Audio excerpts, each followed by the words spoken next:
Assalamualaikum warahmatullahi wabarakatuh.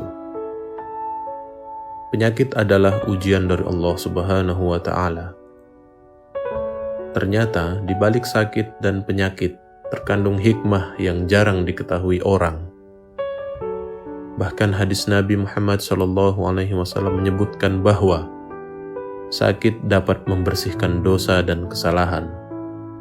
Ini adalah nikmat yang sering diabaikan dan tidak disadari orang-orang. Rasulullah SAW bersabda, "Tidak ada seorang muslim yang ditimpa cobaan berupa sakit dan sebagainya, melainkan dihapuskan oleh Allah Subhanahu wa Ta'ala dosa-dosanya, seperti sebatang pohon yang menggugurkan daunnya." Hadis riwayat Muslim.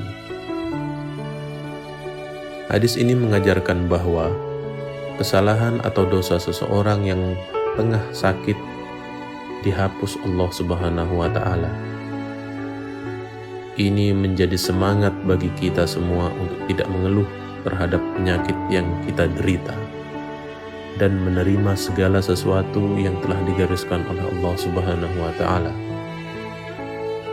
Dan ternyata di balik penyakit ada hikmah yang terkandung di dalamnya. Tentu kita berharap sehat walafiat, dan itu yang senantiasa Nabi ajarkan. Dan selalu kita pinta kepada Allah Subhanahu wa Ta'ala dalam setiap doa dan munajat kita. Karena dengan sehat kita bisa bekerja dan beribadah secara maksimal. Namun perlu diingat, sehat dan sakit keduanya adalah ujian dari Allah Subhanahu wa Ta'ala. Ketika seorang muslim sakit, sangat dianjurkan untuk semaksimal mungkin ikhtiar lahir dan batin, sekaligus agar penyakitnya disembuhkan dan diangkat oleh Allah Subhanahu wa Ta'ala. Secara lahir, dia harus berobat ke dokter dan mentaati perintahnya. Dan secara batin, dia harus mendekatkan diri kepada Allah Subhanahu wa Ta'ala, di antaranya melalui zikir. Karena Allah yang menurunkan dan menyembuhkan segala penyakit. Di antara zikir yang dapat diamalkan saat seorang hamba sakit adalah membaca kalimat La ilaha illa anta subhanaka inni kuntu minaz zalimin. Artinya, tiada Tuhan selain Allah. Maha suci Engkau, sungguh aku termasuk orang-orang yang zalim.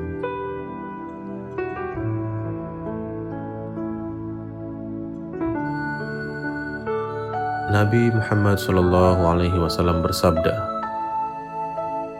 "Siapa saja seorang muslim yang berdoa ketika sakitnya kalimat La ilaha illa anta subhanaka inni kuntu minaz zalimin sebanyak 40 kali, lalu meninggal disebabkan sakitnya itu, maka baginya ganjaran mati syahid. Namun sekiranya dia sehat, sungguh diampuni baginya segala dosanya." Hadis di atas menganjurkan bagi seorang muslim yang sedang sakit untuk berdoa atau munajat kepada Allah Subhanahu wa Ta'ala, selalu membaca kalimat yang menjadi amalan Nabi Yunus alaihissalam saat ditelan ikan, yakni kalimat La ilaha illa anta subhanaka inni kuntu minaz zalimin sebanyak 40 kali. Jika orang yang sakit itu meninggal, maka ia akan dapat ganjaran mati syahid.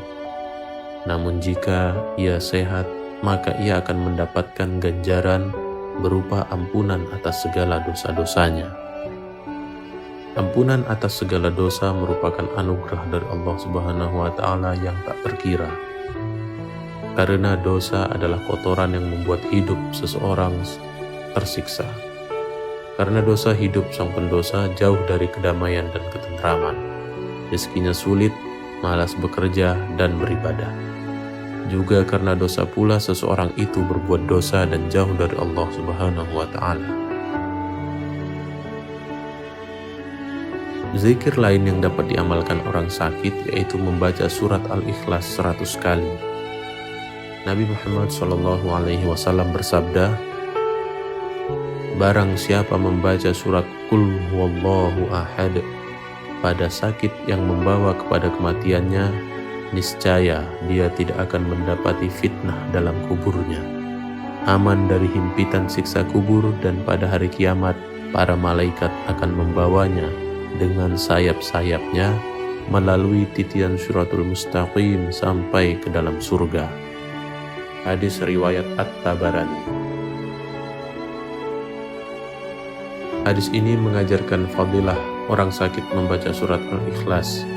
Jika seorang muslim saat terbaring sakit membaca surat Al-Ikhlas 100 kali lalu meninggal, maka ia mendapatkan 3 keutamaan, yaitu 1. Tidak akan mendapat fitnah dalam kuburnya. Maksudnya ialah ia akan mendapatkan nikmat kubur dan dijauhkan dari siksa kubur. 2. Aman dari himpitan siksa kubur, yakni diluaskan dan diterangi alam kuburnya. 3. Di hari kiamat, malaikat akan membawanya meniti sirat untuk masuk ke dalam surga. Itulah 2 zikir andalan orang sakit. Daripada mengeluh atau melamun yang tidak ada manfaatnya, lebih baik segera ambil tasbih atau gerakkan jari jemari Anda untuk membaca kalimat La ilaha illa anta subhanaka inni kuntu minaz zalimin 40 kali dan surat Al-Ikhlas 100 kali. Wallahu a'lam.